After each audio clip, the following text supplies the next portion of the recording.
Hey folks, I've been seeing that we've been checking in with crews, keeping tabs on them, and think that's great, just so that we could all be on the same page and we can understand what is a check-in and what we should be looking for. I reached out to Dr. Metz and had a little conversation which I recorded. It starts a little abruptly, but the topic right at hand is the first question that she finds preferable to her, which is, where's your head at?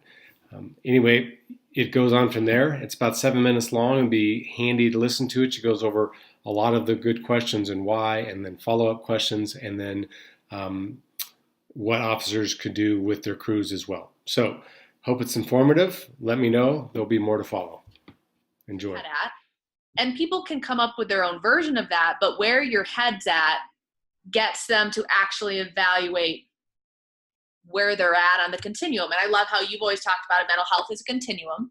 So what we're asking for is, where are you at on that continuum? Do you feel like this call had very little impact on you? Did it have a lot of impact on you? But I'm fine doesn't help us understand where you're at on the continuum. Right. I guess what I think of is, like, have you even considered whether it had any impact on you? Correct. Right.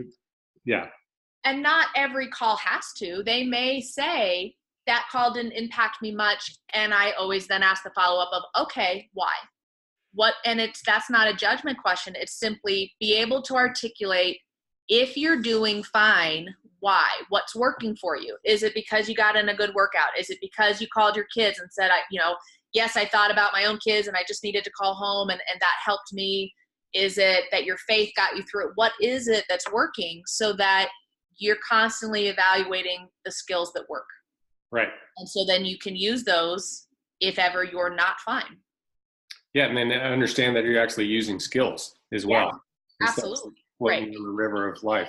Articulate that it's not that you're not fine. It's just you are delaying your ability to access those skills down the road if you need them. So Our job as peer support and clinicians is to walk them through that story. Where are you at on the continuum? Why are you at that point? What's going to work to either keep you in that good place or move you back in that direction? What other stressors do you have going on currently? What are you doing for those? It's a conversation. Right. It's not just a check-in question. Hey, how are you? View it as a conversation. If you don't leave that conversation feeling like you learned anything about that person, that it wasn't done well. Okay. So, I mean, that's helpful when a peer support person is talking to, advisor is talking to another individual. But how do you see that going, when one of us calls an officer? Because that's generally what's going to happen. It's going to be an engine and a medic crew. Most of them are some variety of medical call. Obviously, there's other things, MBAs, but as a peer support advisor that calls up an officer, because that's our program, and check on the crew. So it's just the officer saying, yeah, my crew's fine, no need? Yeah. Okay. So one is the peer support person asking the officer how they are, but then also the crew. So I guess it would be helpful to have a way for the crib sheet for the officers, so that they can kind of have a conversation with their guys. Okay. Some of that is just asking the open-ended questions for the officers and say, okay, you're saying they're doing fine. What do you look for to identify if they're not fine? Mm-hmm. And just being able to ask them, how would you know if they were fine or not fine? And again, it's not a judgment question. It's not intended to be confrontational. It's just, I'm glad to hear they're doing okay. What would be a checklist that would tell you that they do need us to come in? And I guess, or the other side, like you said, is, they're okay. Do you know why they're okay? Right. So, what are they doing to process on their own? If he's like, yeah, they're doing good, they're sitting at the table right now and they're all talking about it, and we've asked the dog to come in or whatever it is, okay, then I believe you. mm-hmm. But if you can't articulate why, either individually or for your crew, then there might be do you mind if we come in to do that evaluation and just follow up? Mm-hmm. If they can articulate it, great. If they can't, then it might be pushing slightly to say, would you mind if we come in just to double check? Right. But kind of also reminding them, what are some of the things that you just would look for, if your guys start to isolate more than is normal for them, if they seem quieter, just make sure that you check on them if you're seeing some of those cues that they might not be doing okay. Do you know if this type of call is one? Have you guys run a lot of this type of call lately? If this is a suicide, for example, okay, asking the officer, how many suicides have you guys run lately? Was there anything about this that was different? Was this a pediatrics? Was this something that might have a different layer of trauma to it? Are any of your folks dealing with kind of outside stressors that might have been triggered by this?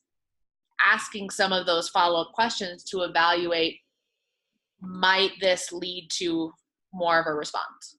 Yeah, that's all great. So I think this will be a helpful format. And then also like the sleep thing, right? Which is, I'm out there at 40s, I'm getting all kinds of sleep. So, but I know the boys at 12s aren't. So that actually has a big role into it. Yeah. So. And again, asking them, what's sleeping like for your crew lately? How many calls have you been running? Do you feel like they're getting vaguely close to the numbers we would want for sleep, quality of sleep? So just asking some of those questions instead of just saying, how's everyone doing? That again doesn't give you much information. Right. So so to summarize, how's you doing as a force of habit and social construct, and don't kill yourself if you start with that, but follow up more of why are you fine or why are you not fine, and be able to articulate that and the things that you that officer, when you're checking in, that they actually do to stay fine, and how they define fine as well. Right. And then asking the officers to do that exercise, which each one of their people that were on the call. Yeah, I think a lot of it just comes down to paint the picture. If you're saying you're fine, and I always tell people that, whether you're talking about individually or for your queue, I'll believe you, but paint the picture of what that looks like. I'm not sitting with your crew, so paint the picture of why you think they're fine. Be able to articulate, again, what would it look like if they weren't fine? What would we do about it if you didn't think they were fine? What resources would you access? Paint the picture. Full picture. Yeah. Okay. Sweet.